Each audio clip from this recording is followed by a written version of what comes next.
इस लड़के को समुद्र में एक फूलदान मिलता है। वो घर आकर जब फूलदान को साफ करने लगा तो फूलदान चमकने लगा और फिर उसमें से एक खूबसूरत लड़की निकलती है। लड़की लड़के की 3 इच्छाएं पूरी करना चाहती थी। वैसे लड़के का ध्यान 3 इच्छाओं पर कम, लड़की के बदन पर ज्यादा था। लड़का कौन कौन सी 3 इच्छाएं मांगता है, ये देखने के लिए वीडियो को पूरा देखें।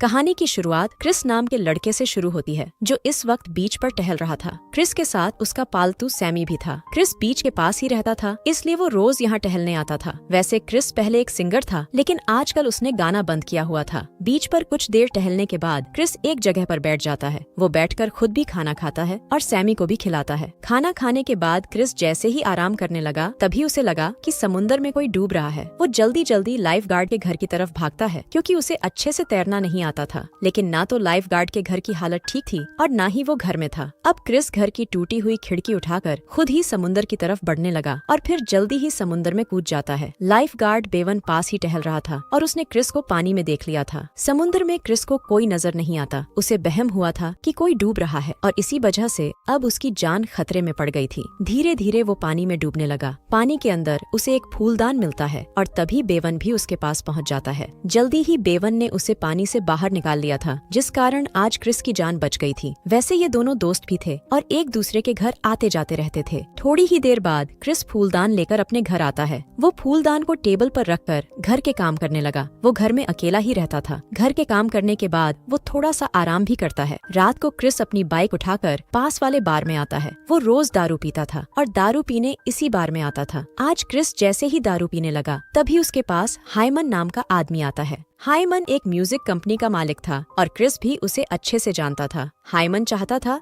कि क्रिस फिर से गाने लगे और उसकी कंपनी के लिए गाए, मगर क्रिस ने गाने से साफ साफ मना कर दिया था। हाइमन उसे पैसों का भी लालच देता है, लेकिन क्रिस फिर भी नहीं मानता। दरअसल पिछले महीने ही क्रिस का अपने छोटे भाई जिमी से झगड़ा हो गया था। जिमी भी गाना चाहता था। वो चाहता था कि क्रिस उसकी मदद करे, लेकिन क्रिस उसकी मदद करने से मना कर देता है। जिमी गुस्से में आकर उसके घर से तो निकल गया, लेकिन रास्ते में ही उसका एक्सीडेंट हो जाता है और वो मर जाता है। बस उसी दिन से क्रिस ने गाना बंद कर दिया था, जिस दिन उसके भाई की मौत हुई थी। क्रिस को लग रहा था कि उसने जिमी की मदद नहीं की, इसीलिए उसका एक्सीडेंट हुआ था। घर पहुंचकर क्रिस पहले फूलदान साफ करता है और फिर वहीं बैठकर आराम करने लगता है। फूलदान को साफ करते करते उसने उसे रगड़ दिया था, जिस कारण घर के आसपास तेज हवा चलने लगी थी। देखते ही देखते फूलदान चमकने लगा और ये देखकर क्रिस डर गया। अब जल्दी ही फूलदान से एक खूबसूरत सी लड़की निकलती है। क्रिस हैरान हुआ, सब देख रहा था। लड़की बाहर निकलकर उससे कहती है कि मेरा नाम रूही है और मैं तुम्हारी गुलाम हूँ। क्रिस का ध्यान उसकी बातों पर कम, लेकिन उसके बड़े बड़े तरबूजों पर ज्यादा था। उसकी नजरों को पहचान कर रूही ने क्रिस की ही एक शर्ट पहन ली। वो अब जैसे ही उसके पास जाने लगती है तो वो डर कर पीछे हटने लगता है। रूही उसे समझाती है कि मैं तुम्हारी 3 इच्छाएं पूरी कर चली जाऊंगी। क्रिस को उसकी बात पर यकीन नहीं होता। वो खुद को संभाल कर मजाक मजाक में कहता है, मैं अभी बारिश देखना चाहता हूँ। उसकी बात सुनकर रूही अपना जादू करती है और उसी पल बारिश शुरू हो जाती है। क्रिस यहाँ रहता था, वहाँ बारिश नहीं होती थी, इसलिए वो अब बेहद हैरान था। बारिश इतने जोर से होती है कि घर की छत से भी पानी गिरने लगा था। क्रिस की पहली इच्छा पूरी कर रूही भी बेहद खुश थी।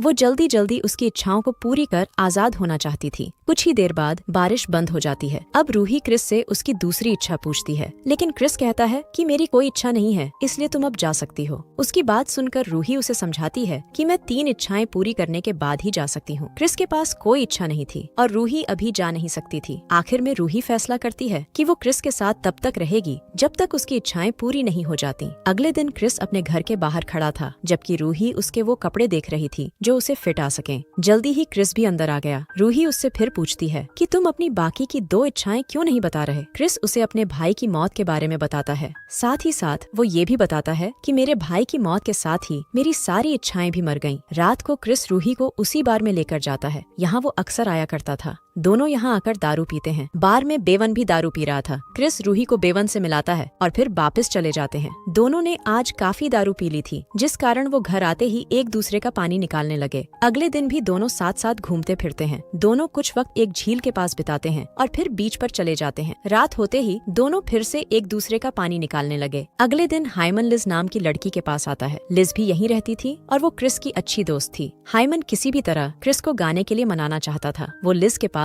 इसीलिए आया था ताकि वो क्रिस को समझा सके। रात को क्रिस और रूही फिर से पानी निकालते हैं। रोज की तरह पानी निकालने के बाद रूही फूलदान में चली जाती है और क्रिस अपने बिस्तर पर सो जाता है। अगले दिन रूही सुबह होते ही घर के काम करने लगी। दोनों को साथ साथ रहते कई दिन हो गए थे, जिस कारण दोनों एक दूसरे से प्यार करने लगे थे। रूही क्रिस के लिए खाना बनाती और क्रिस मजे लेकर खाना खाता। एक रात रूही क्रिस से कहती है कि मैं तुमसे बेहद प्यार करती हूँ। प्यार का इजहार रूही ने तो कर दिया था, लेकिन क्रिस कुछ नहीं बोलता। रूही उससे पूछती है, क्या तुम भी मुझसे प्यार करते हो? इस पर क्रिस पहले तो खड़ा हो जाता है और फिर कहता है, मैं किसी जिन्नी से प्यार नहीं कर सकता। क्रिस की बात सुनकर रूही बहुत दुखी होती है। वो क्रिस से उसकी बाकी की 2 इच्छाएं पूछती है ताकि उन्हें पूरी कर वो उसकी जिंदगी से चली जाए, मगर क्रिस उसे कोई इच्छा नहीं बताता, जिस कारण रूही उस पर बेहद गुस्सा करती है। कुछ देर बाद रूही बाहर जाने के लिए तैयार थी। वो क्रिस के दोस्त बेवन के साथ बाहर जा रही थी। उसी ने बेवन को बुलाया था और जल्दी ही वो उसके साथ चली जाती है। जल्दी ही दोनों बार में आकर दारू भी पीने लगते हैं। उधर क्रिस भी घर में दारू पी रहा था। रूही जिस तरह बेवन के साथ गई थी वो उसे बिल्कुल भी अच्छा नहीं लगा था। रूही के जाने के बाद उसे एहसास हो गया कि वो रूही के बिना नहीं रह सकता। इसी बीच लिज क्रिस के पास आती है ताकि उससे हाइमन के बारे में बात कर सके। क्रिस इस वक्त बेहद नशे में था। लिज उसके लिए कॉफी बनाती है ताकि उसका नशा कम हो जाए। कॉफी पीते पीते क्रिस उसे रूही के बारे में सब बता देता है कि वो फूलदान से निकली हुई जिनी है। इसके साथ ही वो लिज को ये भी बताता है कि मैं उससे बहुत प्यार करता हूँ और उसी के पास जा रहा हूँ। लिज को सब बताकर क्रिस तो चला गया, लेकिन लिज की नजर फूलदान पर जम गई थी। थोड़ी ही देर बाद क्रिस रूही के पास पहुँच गया। वो उसे घर चलने को कहता है, लेकिन रूही उसकी बात नहीं मानती। वो कहती है कि तुम मुझसे प्यार नहीं करते, इसलिए मैं तुम्हारी बात नहीं मान सकती। रूही क्रिस पर बेहद गुस्सा थी। क्रिस उसे समझाकर घर ले जाना चाहता था ताकि वो उसे समझा सके कि वो उससे प्यार करता है, जबकि रूही को लग रहा था कि क्रिस अपनी इच्छाएं बताना चाहता है। वो क्रिस से कहती है कि तुम यहीं अपनी इच्छाएं बताओ और फिर यहाँ से चले जाओ। क्रिस गुस्से में आकर कहता है कि मेरी दूसरी इच्छा है कि मुझे एक साधारण लड़की मिल जाए। रूही कहती है कि तुम्हें जल्दी ही साधारण लड़की मिल जाएगी। अब क्रिस तीसरी इच्छा बताता है कि रूही हमेशा हमेशा के लिए वहीं चली जाए, यहाँ से वो आई थी। क्रिस की आखिरी इच्छा सुनते ही रूही की तबीयत खराब हो गई और क्रिस किसी तरह उसे संभालता है। कुछ देर बाद क्रिस उसे घर ले आया था। रूही की तबीयत इसलिए खराब हुई थी क्योंकि वो वापस जाना चाहती थी, लेकिन उसके पास उसका फूलदान नहीं था। रूही ने क्रिस की तीनों इच्छाएं पूरी कर दी थी। क्रिस की तीसरी इच्छा थी कि रूही वहीं चली जाए, यहाँ से वो आई थी। क्रिस की तीसरी इच्छा पूरी करने के लिए उसे फूलदान चाहिए था। क्रिस को भी जल्दी ही पता चल जाता है कि फूलदान लिज के पास है। वो जल्दी जल्दी लिज के घर जाता है, लेकिन वहाँ उसे लिज नहीं मिलती। लिज इस वक्त समुद्र किनारे बैठी थी और फूलदान उसी के पास था।